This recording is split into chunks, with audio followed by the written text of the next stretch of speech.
Welcome back to World Cup history. I am your historian, Lavender Bai, and if you thought the last episode was crazy, sit down and buckle up because we have to get a hell of a lot more crazy before we get to where FIFA stands today as we head into the 2026 FIFA World Cup. Before we get started, it is time for a quick little kit check. Today we are wearing vintage Napoli, one of the all-time great football shirts. Fun fact about this one, it is a replica and the guy in the store tried to convince me that it was not, but the joke's on him, I'm not a fucking idiot. I did proceed to spend way too much money on it, but that's neither here nor there. Anyway, let's get into the episode. Okay, so it's July 1st, 1946. Somewhere in the middle of the Pacific Ocean, the first nuke is being detonated since the bombing of Nagasaki. The war has been over for a few months now, but the world is still on high alert. And the USA just blew up 73 of their own warships at Bikini Atoll to test the damage of nuclear weaponry. On the other side of the world, in Europe, the war has been functionally over for a little over a year. And while the gunfire has ceased, things are far from normal. The Iron Curtain is descending in real time across Eastern Europe, and hundreds of thousands of survivors are still living in displaced persons camps. And in some places, including London, rationing is actually stricter than it was during the war. The war was over, but the vibe was still tense. And it was on this historic day in Luxembourg that FIFA attempts to return to a sense of normalcy. 34 football administrators meet for the first time since the war to pick up the pieces of the so-called world game after the most devastating war in history. The second time they have been in this predicament in just 23 years. It's been 8 long years since they last met in Paris in 1938, and to say things were grim is the understatement of the century. A now 72-year-old Jules Rimet, who has seen some real shit in his time, has now been president for 25 years. And boy oh boy were they long years. As we covered in the last episode, Rimet spent the First World War in the trenches and had spent the second one trying to rebuild the world game while everyone else was, playing war games. He kept the organization afloat amid a world war, 2 cancelled World Cups, and even when the French authorities questioned him for meeting with the Nazis. And today, as FIFA officially begun its toughest challenge yet to rebuild it all after a world war, his efforts were officially going to be honored. From this moment on, the World Cup trophy would be called the Jules Rimet Trophy, a fitting tribute to a man that truly believed football could save civilization, and one who still hadn't given up even after seeing the world on the genuine brink of extinction twice in 1 century. He later wrote that he received the honor with, quote, great confusion, and while this may seem like the biggest exercise in humility known to man, it's probably more a reflection of the time. Rimet knew that this story and the World Cup was bigger than any one man. Football was a tool to unite a people, and that was needed more than ever right now. Now, this is a sports podcast and not a World War podcast, but bear with me because in order to fully grasp where the world game is today, we need to go back to the dark years. And it starts not with the war, but 12 years earlier, the moment a dictator realized that football was a really fucking useful propaganda tool. I'm talking about Mussolini, baby. So the 1934 Italy World Cup was a football tournament, sure, but perhaps more so, it was a propaganda machine. We're living in Benito Mussolini's Italy. The fascist dictator has been in charge since 1922. This was peak Mussolini era. The man was at the height of his popularity. He'd been given Catholic legitimacy from the church a few years earlier, and nationalism was reaching all-time highs. The propaganda machine was working overtime, yes. This is undeniably a fascist dictatorship, but for many Italians, it doesn't feel like propaganda because Italy is more stable than it's been in a long time. Life doesn't necessarily feel good, but it does feel strong. And as it turns out, he was a big football fan. I would be willing to bet you didn't think you had anything in common with Benito Mussolini, but here we are. So Mussolini loved football. This was the first World Cup in Italy, Italy's first World Cup ever, and the first World Cup in all of Europe. So he was not going to take losing for an answer. To him, this was more than a football tournament, this was a global showcase for fascism. For context, this was the first World Cup to require qualification and remains the only World Cup to date that required the host to qualify. So in 1920s Italy, football was chaotic and factional. There was a league for Italians and a league that allowed foreigners. There was no national structure, there was passion, but there was no order. But old mate Benito saw an opportunity to use football as a vehicle to secure support for nationalism, and he was willing to exploit it. In 1929, the Serie A was established. A unified football system had been created and champions who could become poster boys for the Italian regime were made. By 1930, Mussolini had overseen the construction of 3,280 sports grounds across the country, from local parks to major stadiums, including purpose-built stadiums named in him and his party's honor. So the thing about Italy is they really wanted the 1930 tournament, and when they didn't get it, they were even more annoyed that it went to Uruguay, the nation they just lost to in a semi-final at the 1928 Olympics. So when all eyes turned to them in 1934, Mussolini's propaganda machine was working overtime. Mussolini made the World Cup inescapable. Over 300,000 posters were plastered across the country. There was stamps with World Cup imagery. There was a cigarette brand named after the World Cup. This campaign and its imagery centered around strength and power with Roman eagles galore. The posters made football synonymous with fascism. That is exactly how Mussolini wanted it. The goal was simple: unite the nation through football and then exploit it. And the key to the plan? Win the World Cup. He wanted to win so badly that Italian players were reportedly offered €150, an Alfa Romeo, and an exemption from military service if they win. But he didn't just stop with bribery. They also bolstered the squad with Argentine players who qualified for Italy based on ancestry and were scouted in the 1930 World Cup. Italy didn't compete in that World Cup, but they were sure as hell going to use it as an opportunity to poach players. These players were presented as the, quote, lost sons of the fatherland. They were given domestic contracts, absorbed into the national team, and integrated into society. But, shock horror, after the tournament, they were denied the special winners' medals that Mussolini gave to the rest of the squad. Mussolini sat in the stands and watched every Italy match, but famously never acknowledged Jules Rimet, who sat next to him at every single game. Rimet later wrote that he often had the impression that the real president of international football was Mussolini. So after the final, Mussolini commissioned his own trophy that was 6 times the size of the actual World Cup and presented it alongside it.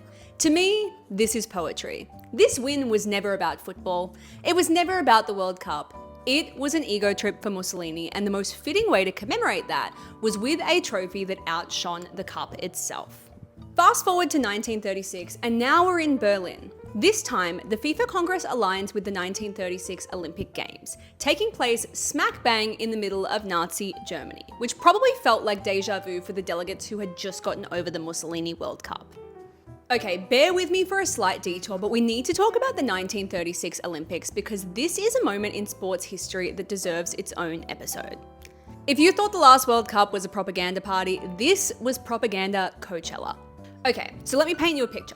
Hitler has been in power for 3 years. The Nuremberg laws have passed a year earlier, stripping Jewish people of their citizenship, and the remilitarization of the Rhineland is underway. But for 2 weeks in August, Germany is on show to the world, and the propaganda machine is working overtime to curate the image like a performative man reading on a bus. So anti-Semitic posters were quietly removed for 2 weeks and foreigners were shown a great time. The IOC was happy, and in the middle of it, FIFA held their Congress.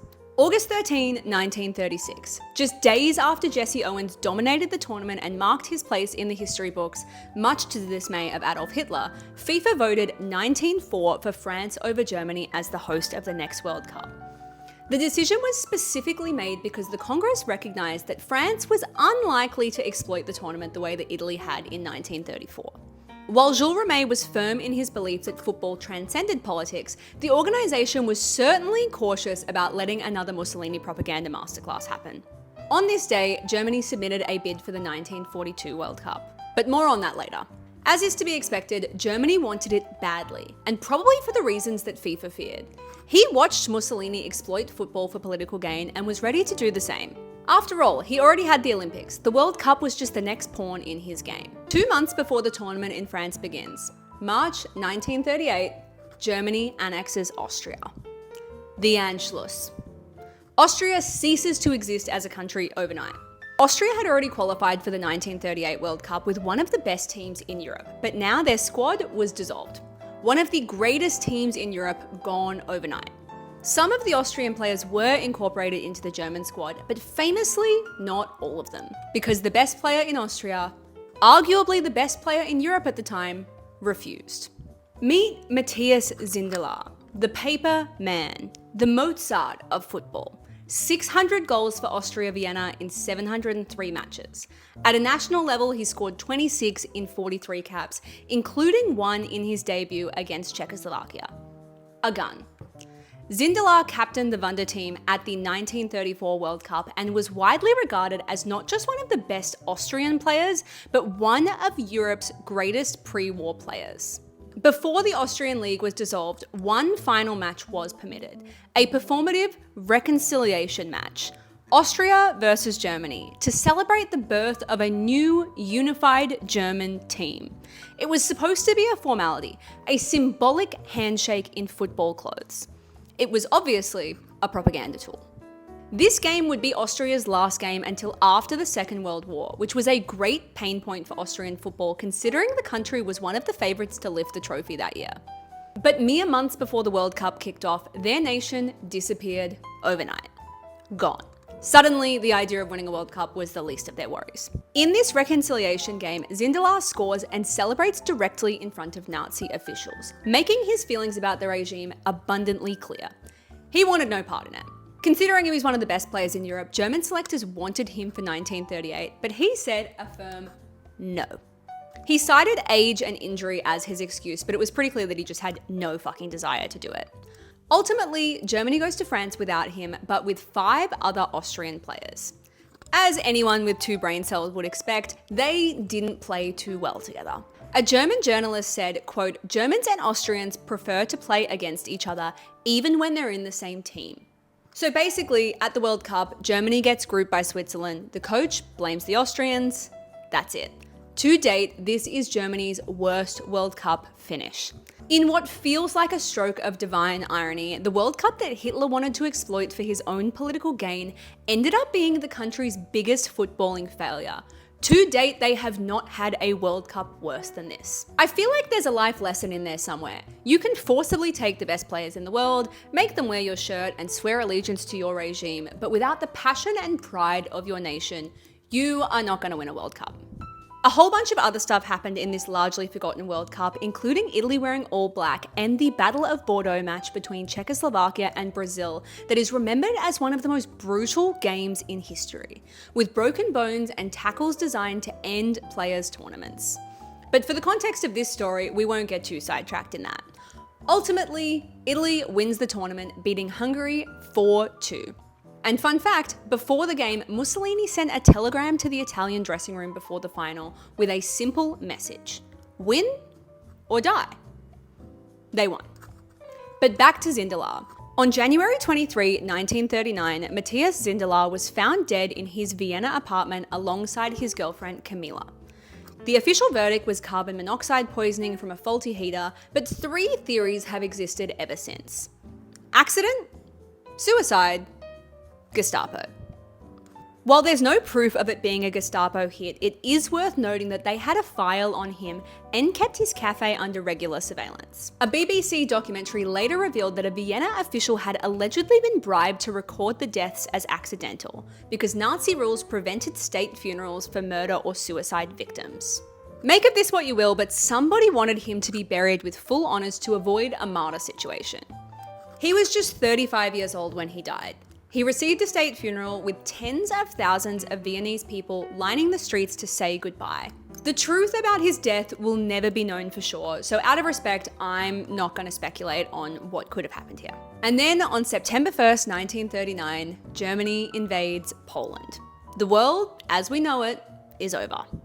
So 3 countries were in the running to host the 1942 World Cup. Germany's bid had been submitted at the FIFA Congress in Berlin in August 1936 during the Nazi Olympics, with Hitler personally petitioning. Then there was Brazil, who submitted their bid in June 1939, and Argentina was also in the running.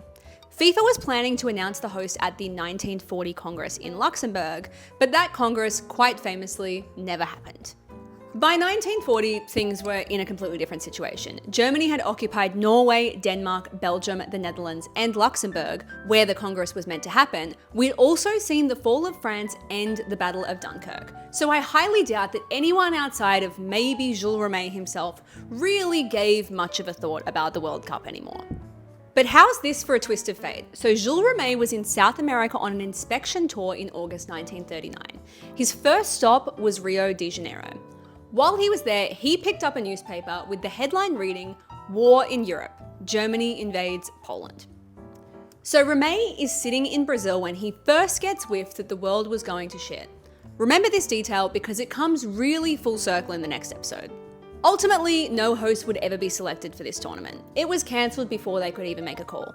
Nothing, not even football, could unite the world in 1942. We'd be lucky if we survived the next couple of years without being plunged into an eternal nuclear winter. Meanwhile, in Germany, a match between Germany and Sweden on September 30, 1942 at Berlin's Olympiastadion was promoted as a clash between Europe's two best teams. A symbolic substitute for the tournament that never happened. On the same day, not even 10 kilometers down the road, Hitler gave a speech at Berlin's Sportpalast in which he said, "A bunch of Nazi bullshit."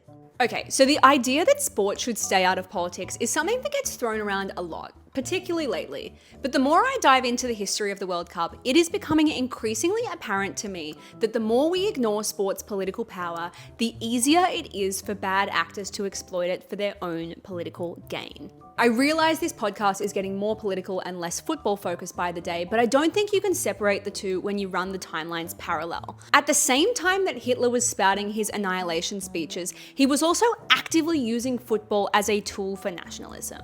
On the same day that they renamed the Jules Rimet Trophy, the US was nuking ships in Bikini Atoll because they were still fully concerned about the threat of all-out nuclear war. It's so easy to bury your head in the sand and assert that football should stay out of politics, but I think this is such a reminder that those who cannot remember the past are condemned to repeat it. If this podcast teaches you anything, it is that we've seen some of the most heinous and powerful dictators in history weaponize sport, and football more specifically, for its ability to unite a people and promote an ideology. But just as this can be used for evil, it can also be used to fight against it. Do with that what you will. So Germany ended up winning that football game, but as you can probably guess, looking at the absolute horrors happening around it, nobody outside of Germany cared at all. Realistically, nobody that wasn't a Nazi gave a shit. So there's no World Cup, which means the trophy is still in Italian possession. Another place that you quite famously didn't want to be in the 1940s. When Mussolini was overthrown in 1943 and Germany invaded Italy, Ottorino Barassi, the Italian vice president of FIFA, quietly removed the World Cup trophy from a bank vault in Rome and hid it in a shoebox under his bed.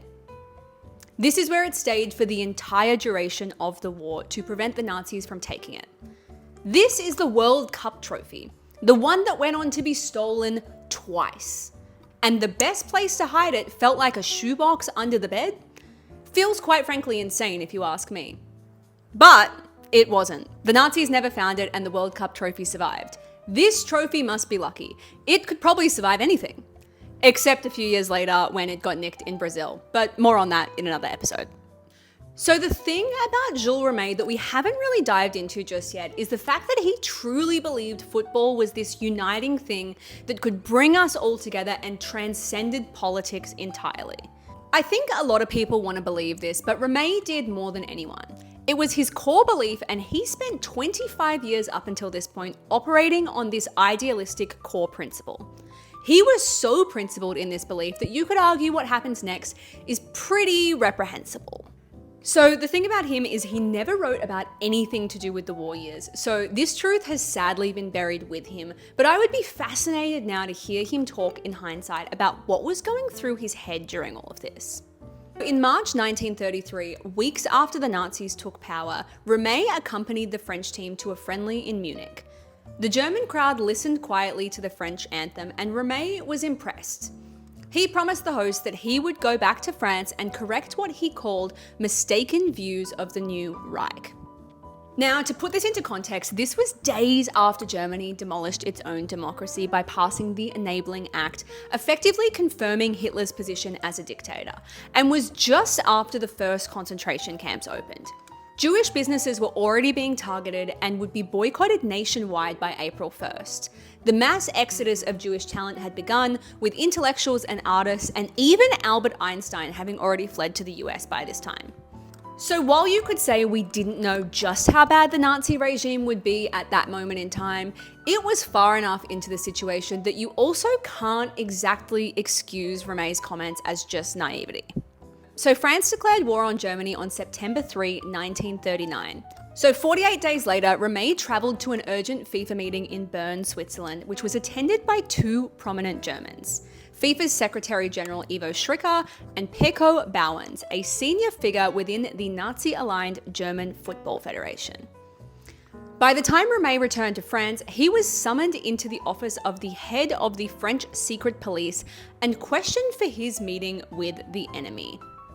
Rimet, who had a son that was actually on the front line of the war, tried to explain himself and said he didn't know Bauerns would be at the meeting. The truth of this, I guess we'll never know because, like I said, he never wrote about it. Fast forward back to where we started, July 1st, 1946, and FIFA holds its first post-war meeting almost exactly to the day that the World Cup would have been played if we hadn't been plunged into our second World War of the century. They rename the trophy after Rimet, and then they get down to business. Who is hosting the 1949 World Cup? Well, basically, Europe is in ruins. Germany and Japan are booted from FIFA. The Soviet Union, Czechoslovakia, and the entire Eastern Bloc are busy focusing on the Cold War, and the US is literally like testing nuclear weapons, they say. So, to put it simply, nobody really cared to host. Nobody had the infrastructure, nobody had the money, and nobody had the spirit to even contemplate it. But just when they thought the World Cup was going to be this short-lived chapter of history nestled between two world wars, Brazil came forward to save the day. The place where Jules Rimet stood when he found out that his beloved World Cup was about to be over when Germany invaded Poland would now come through with the lifeline needed for its continuation. While Europe was in ruins, Brazil had come out the other side of the world in comparatively good shape. The war actually created demand for Brazilian raw materials like rubber, coffee, and minerals, and Sao Paulo was industrializing really quickly. When the rest of the world was tending to its wound, Brazil was able to throw FIFA the lifeline it so desperately needed. So Brazil was not yet the powerhouse of football we know it to be today, but it had been keen on hosting the tournament from its inception. And now, 20 years later, they were about to finally leave their mark on football history forever. But that's the next episode. And that is World Cup history. Come back next time where we dive into 1950, where England first get a seat at the table. What could possibly go wrong?